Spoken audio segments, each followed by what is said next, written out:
భగవద్గీత ఎందుకును శ్రేయో హి జ్ఞానం అభ్యాసాత్ జ్ఞానాత్ ధ్యానం విశిష్యతే ధ్యానాత్ కర్మ ఫలత్యాగి త్యాగశ్చాంతి అనంతరం. అర్జున, మానవుడి జీవితం ప్రవహించే నది లాంటిది. ఆ ప్రవాహానికి సరైన దిశ చూపిస్తే అప్పుడే జీవితం సరైన మార్గంలో ముందుకు సాగి సార్థకతను పొందగలదు. కానీ అట్టి సార్థక జీవితాన్ని పొందడానికి మనిషికి కావలసింది స్థిరత్వంగా నిష్ఠతో చేయవలసిన సాధన. ఎంత చిన్నదైనా ఎంత మహోన్నతమైన కార్యమైనను నిరంతరమైన సాధనతోనే సాధించగలము.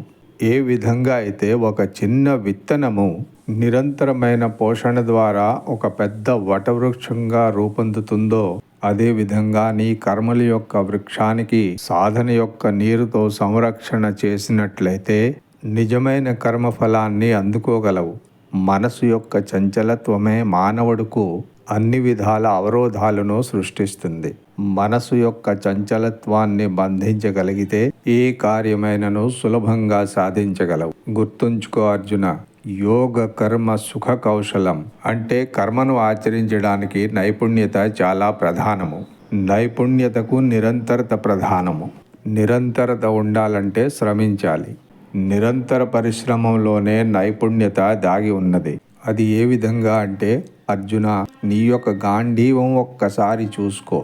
నిరంతరము అభ్యాసం లేనప్పుడు నీ ధనుస్సు యొక్క తురీయం జారిపోయి నీకు యుద్ధానికి పనికిరాదో, అదేవిధంగా జ్ఞానం, శౌర్యం, నైపుణ్యత యొక్క నిరంతరతను సాధించడానికి మనసు యొక్క చంచలత్వాన్ని అదుపులో పెట్టుకోవాలి.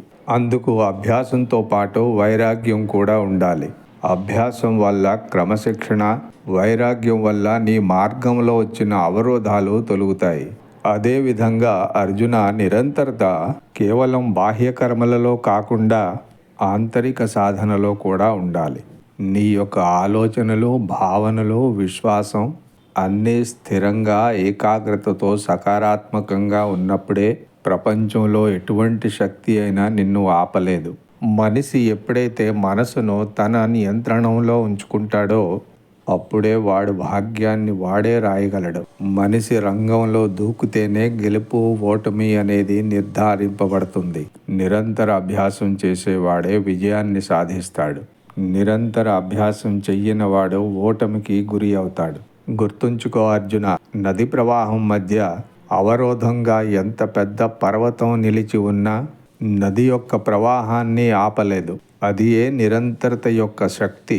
అందుకే నేను చెప్పాను, కర్మణ్యేవాధికారస్తే మా ఫలేషు కదాచన. ఎవరైతే ఫలాన్ని ఆశించకుండా నిరంతరం కర్మని ఆచరిస్తారో అట్టి వారికి సరైన సమయానికి సరైన ఫలం నేనందిస్తాను.